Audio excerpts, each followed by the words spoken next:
Subscribe channel Truth.id dan aktifkan lonceng notifikasi untuk mendapatkan informasi seputar live streaming dan video khotbah terbaru. Posisi tombol subscribe berada di kanan atas channel kami dan jangan lupa nyalakan loncengnya. Shalom saudara-saudaraku sekalian, kita kembali jumpa dalam acara Wanita Surgawi. Kesempatan ini Tuhan mau memberi nasihat, pesan, peringatan bagi kita. Ya, siapkan diri saudara. Jika saudara tidak ada kesibukan, lebih baik duduk, dengarkan, dan konsentrasi. Tapi kalau saudara harus bekerja dalam perjalanan, it's okay. Oke ya, yuk kita berdoa. Memberkati pemberitaan firman di Wanita Surgawi ini, Bapa, tolonglah. Agar kebenaran-Mu yang kami dengar dan semua kami termasuk pembicara sendiri diberkati. Bapa, terima kasih. Dalam nama Yesus Kristus kami bersyukur, kami berdoa. Amin. Di dalam kehidupan ada istilah mengambil hati. Ya. Kalau anak mau dibujuk supaya melakukan sesuatu, diambil hatinya. Kalau dulu mertua berkata, jangan begitu kalau ngadepin anak. Coba ambil hatinya, ya, supaya tidak uring-uringan, tidak marah. Ambil hatinya. Biasanya mengambil hati anak, memberi mainan, mengajak ke tempat yang dia senang, memberi makanan yang dinikmati, atau kita melakukan sesuatu yang membuat anak itu bisa menikmatinya, misalnya bercerita, ya, mengambil hati anak, atau lucu-lucu, dari nangis akhirnya ketawa. Air mata masih mengalir, masih meleleh, sudah ketawa. Yang tadinya mau banting-banting barang, sekarang ketawa. Nah, itu namanya mengambil hati. Bagaimana kalau mengambil hati wanita? Ya, berusaha melakukan apa yang disenangi wanita itu. Misalnya, dia suka makanan apa, kirim makanan itu. Ya, dia suka pujian, dipuji, ya lewat WhatsApp dipuji, ya dia tidak baca, dia buang, nggak apa-apa, kasih pujian yang berikut. Nggak mau baca, kasih lagi berikut. Sampai akhirnya dia iseng-iseng baca. Sama, saudara, kalau mengambil hati itu tekun ya bisa, saudara. Misalnya, ini ya, si pria jatuh cinta kepada wanita. Wanita namanya Mehwa. Ini si Rudi jatuh cinta ke Mehwa, tapi Mehwa tidak mau. Rumahnya hanya ada 3 rumah yang merentang atau membedakan atau membatasi 3 rumah. Wah, kalau Mehwa lewat depan Rudi, dia sudah buang muka, dia nggak mau ya melihat sebelah kanan karena ada Rudi di situ. Dia buang muka. Sebaliknya Rudi kalau lewat rumahnya dia lihat kiri, ya. Dia bukan buang muka, dia taruh muka. Dia berharap ya si Mehwa mau sama dirinya, tapi tidak mau. Tapi Rudi nggak mau ngalah, nggak mau, tidak putus asa. Dia kirim itu kue. Si Mehwa tanya pembantu, ini dari mana kue? Dari itu engkau sebelah itu loh, kok Rudi ya. Nah, kau makan aja, rame-rame makan. Bagi-bagi. Nona, ini kue mahal, Nona. Nona, bagaimana sih? Ini kue mahal. Kok dikasih asisten rumah tangga? Nggak apa-apa. Amal, bagi. Wah, bagi. Waktu ulang tahun Rudi kirim kue tar. Kue tar dari toko mahal, coklatnya juga coklat Holland asli. Wah, si Mehwa tanya, ini kok ada kue di sini? Iya, dari itu, dari yang biasa, non. Wah, diangkatnya lah itu kue tar, dimasukkan tempat sampah. Emangnya cakepan kali. Besok kirim surat si Rudi. Suratnya mbak dibaca, diremas-remas, buang. Cakepan kali. Besok kirim surat lagi. Sekarang disobek-sobek, buang. Besok kirim surat lagi, diremes-remes, dibuang.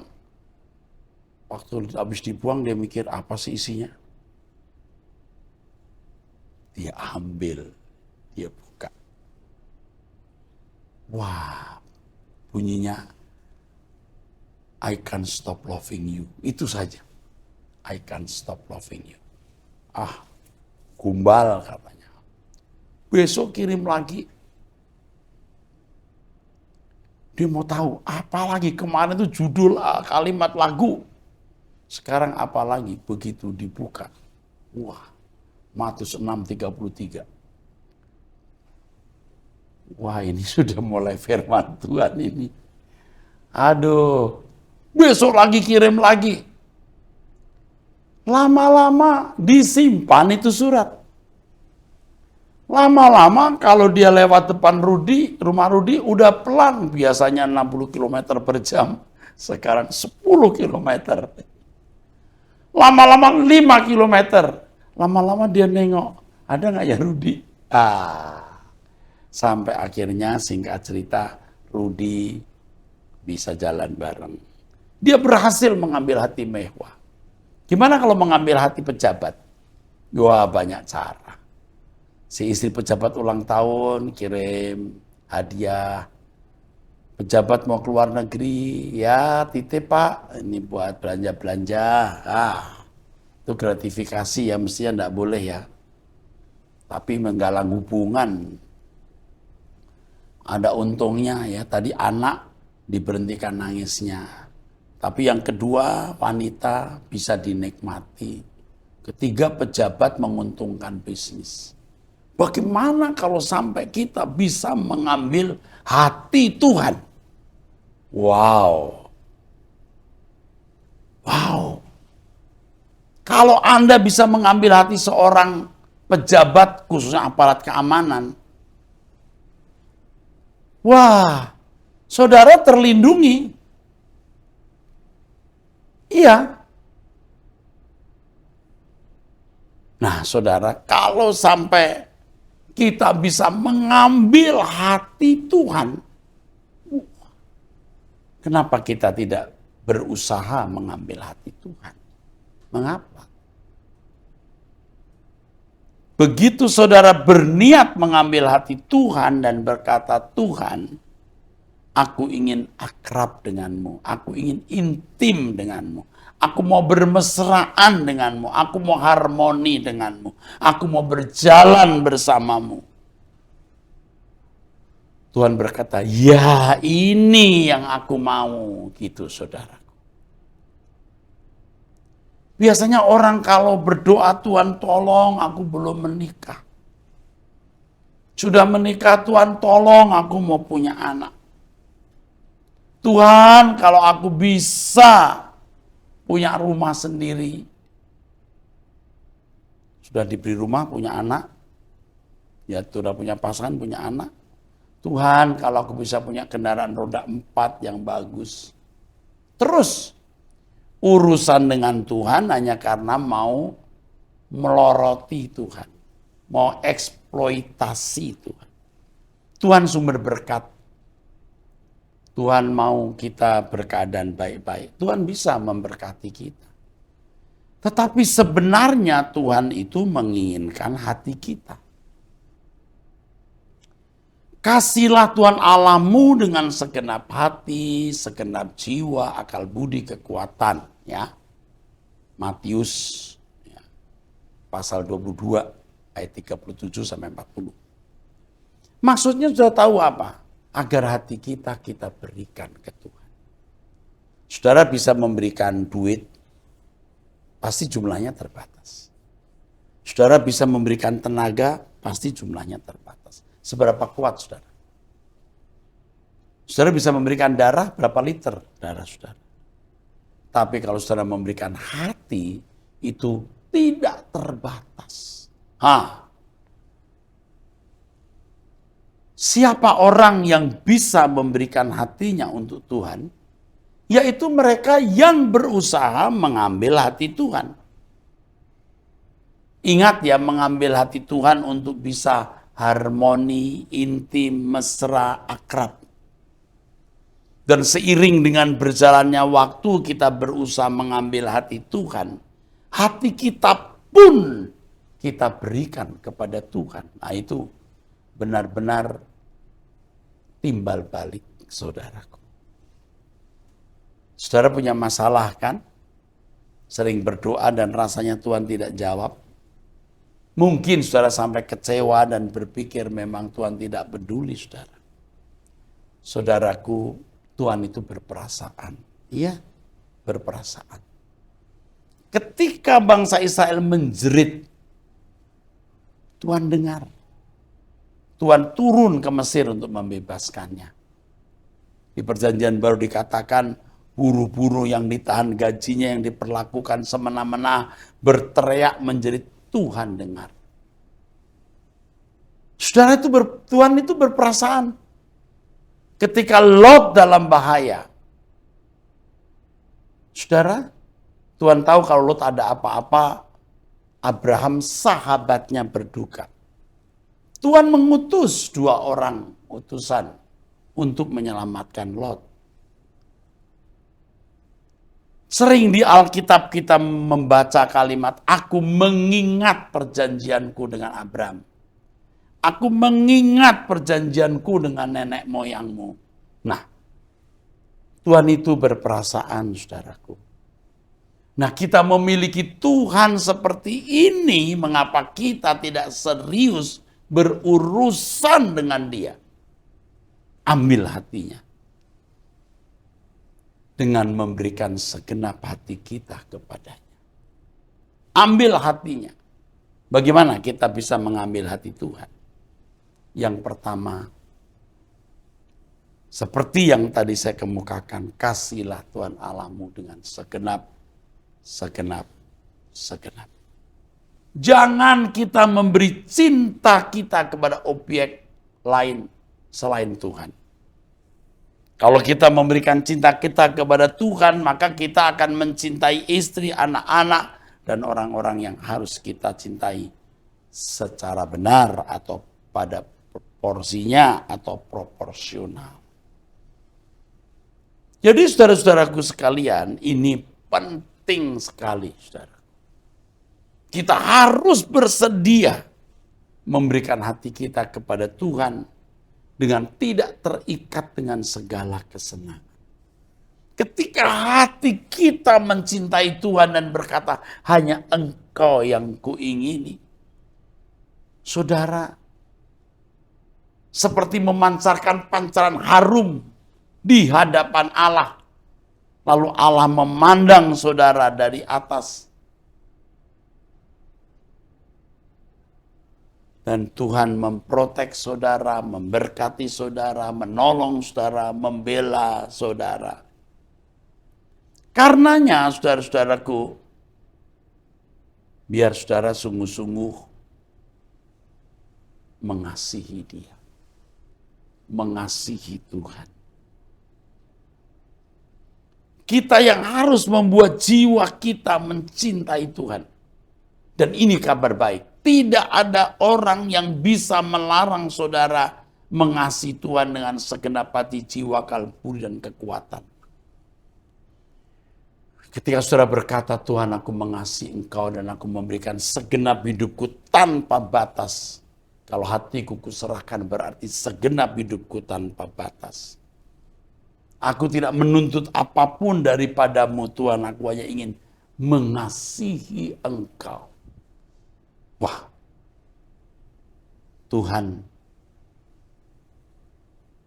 tercuri hatinya.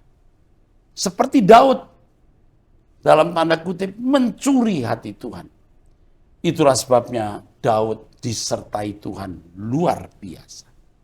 Yusuf, anak Yakub, juga mencuri hati Tuhan dengan kehidupannya yang bersih, kehidupannya yang suci, sehingga Tuhan menjadikan Yusuf satu sosok agung dan istimewa, lebih sukses dari saudara-saudaranya. Nah, ini saudaraku sekalian, ini kabar baik. Tidak ada orang yang bisa melarang kita mencintai Tuhan. Tidak ada yang bisa menghalangi kita mencuri hati Tuhan. Yaitu dengan mencintai Dia dengan segenap hati, jiwa, kalbudi, dan tidak memiliki keinginan apapun selain keinginan itu ditaruh Tuhan di dalam diri kita, saudaraku. Oleh sebab itu kita yang harus membakar hati kita, membakar jiwa kita untuk mencintai Dia. Dan kalau kita mencintai Tuhan, kita pasti merindukan Tuhan. Aduh, ibu-ibu, bapak-bapak yang ada dalam persoalan-persoalan berat dalam hidup ini, sampai mumet dan tidak tahu harus buat apa. Ini yang saudara buat. Saudara memikat hati Tuhan, mencuri hati Tuhan. Dengan cara yang pertama jelas, hidup suci. Yang kedua, saudaraku, dengan cara tidak punya kesenangan apapun selain Tuhan yang menjadi kesenangan kita. Buat jiwaku merindukanmu, hanya Kau yang kurindukan. Buat jiwaku menantikanmu, hanya Kau kehausanku. Tuhanku, air kehidupan yang selalu kubutuhkan. Selamanya ku tak dapat hidup tanpa dirimu. Tuhanku, air kehidupan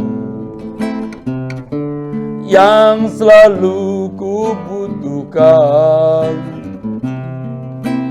Selamanya ku tak dapat hidup tanpa dirimu. Seperti rusa merindukan sungai yang berair, demikianlah jiwaku merindukanmu. Hanya dirimu satu-satunya yang ku ingini di bumi dan di surga. Engkau kehidupanku.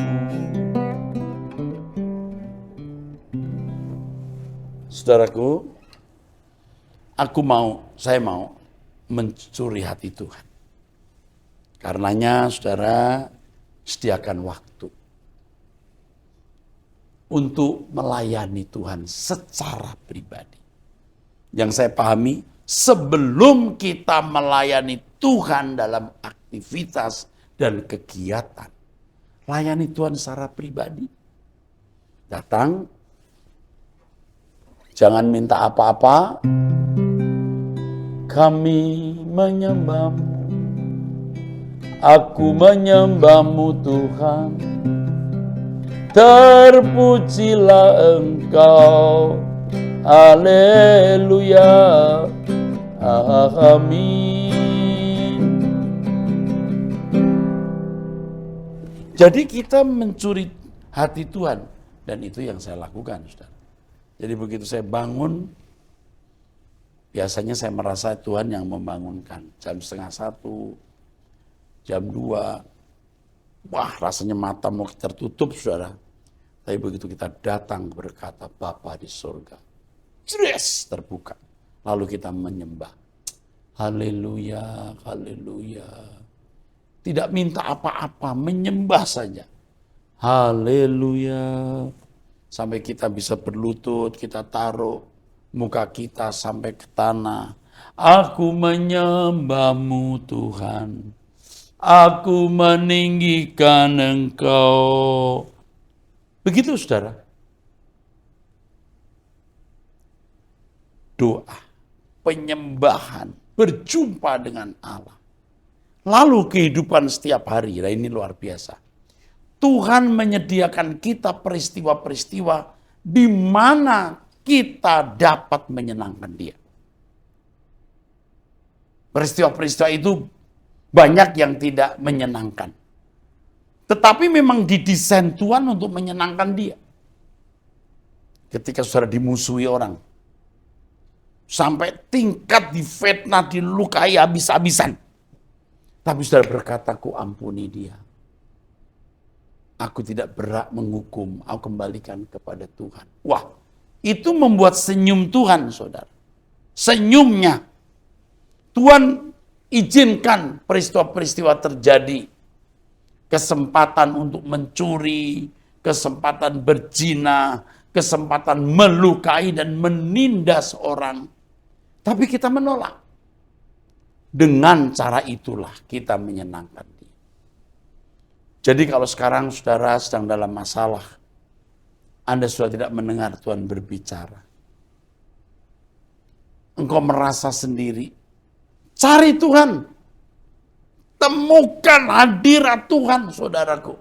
Dia hidup, dia nyata. Dia akan menyatakan kehadirannya dalam hidup saudara. Ambil hatinya. Kalau Tuhan mudah dijangkau, dia menjadi murahan. Tuhan mau murah, tapi tidak murahan.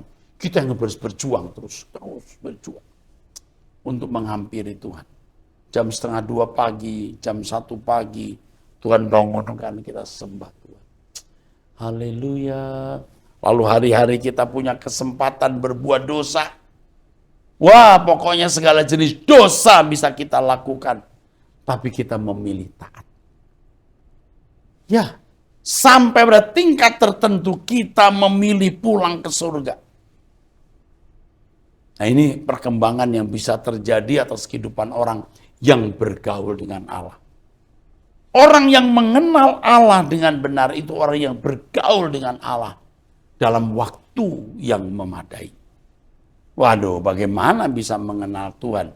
Kalau berdoanya hanya 5 menit, just say hello, Tuhan halo, amin. Bagaimana mau bertumbuh, saudaraku?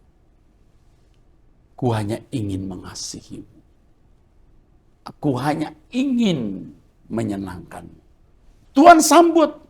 Tuhan terima, saudaraku, dan kita pasti dibimbing Tuhan untuk memasuki kehidupan kekal nanti, saudara.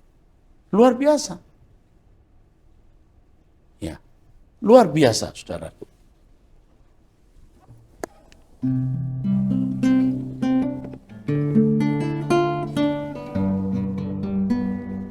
Ku hanya ingin mengasihimu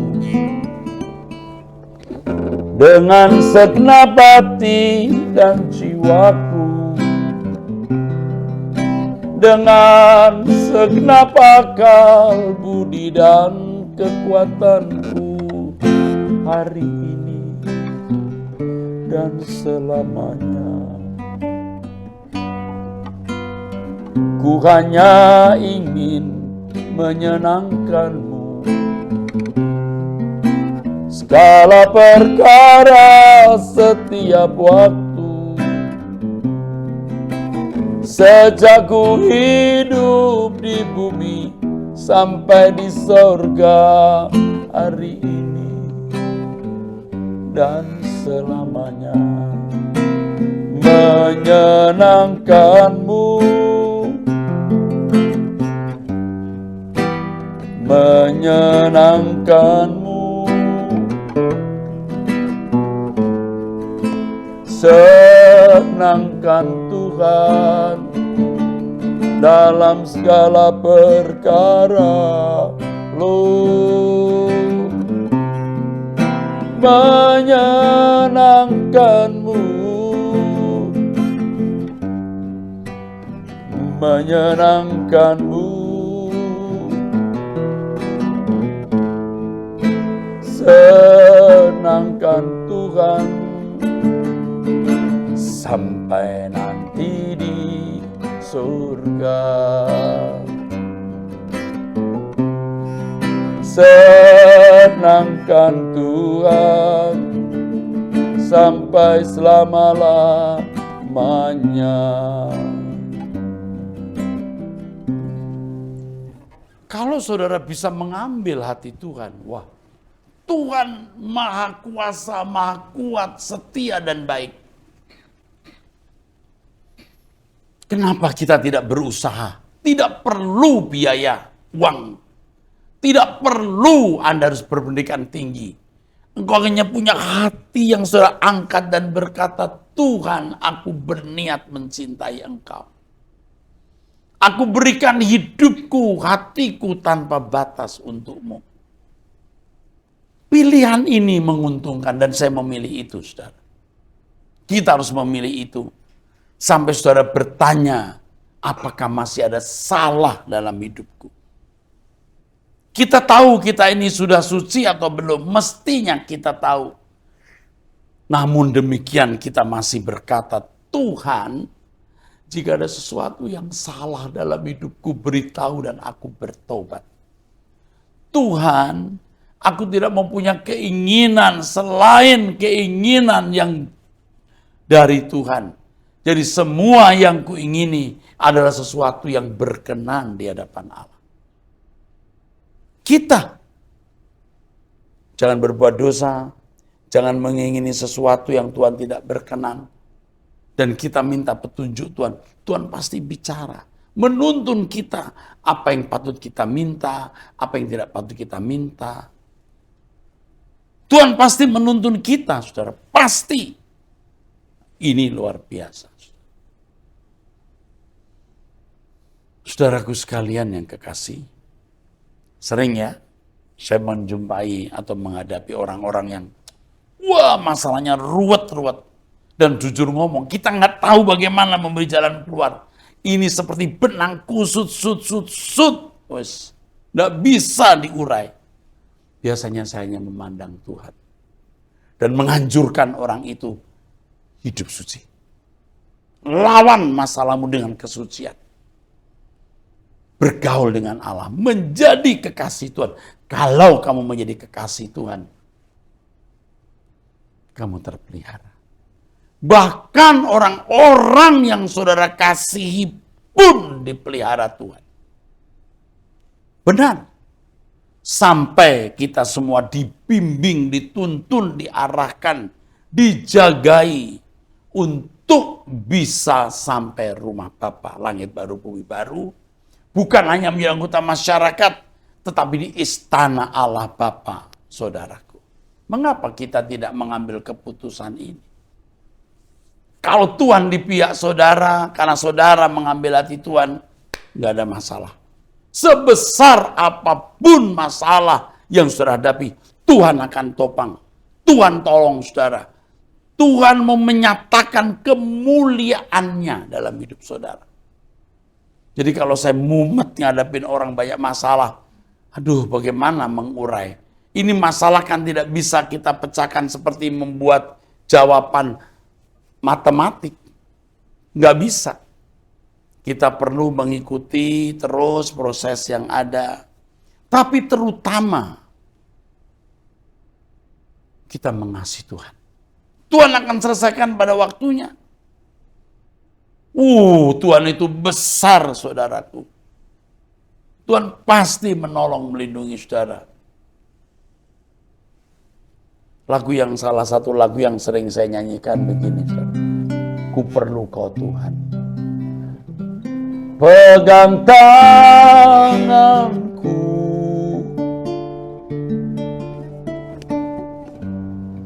Pegang tanganku. janganlah Tuhan lalui, berilah berkat-Mu. Pegang tanganku, pegang tanganku, janganlah Tuhan lalui, berilah berkat-Mu.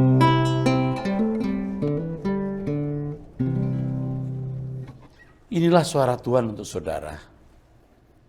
Kalau saudara ikuti apa yang saya katakan, ambil hati Tuhan dengan kesucian hidup, dengan menjadikan Dia kebahagiaan, kesukaan saudara, dan Anda tidak terikat dengan dunia.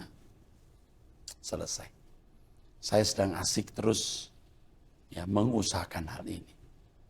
Dan saya mengambil keputusan mempercayai Dia yang tidak kelihatan. Puji Tuhan. Demikianlah firman Tuhan, mari kita berdoa. Kiranya ya Bapa, Engkau memberkati firman ini untuk bisa menembus di hati kami semua.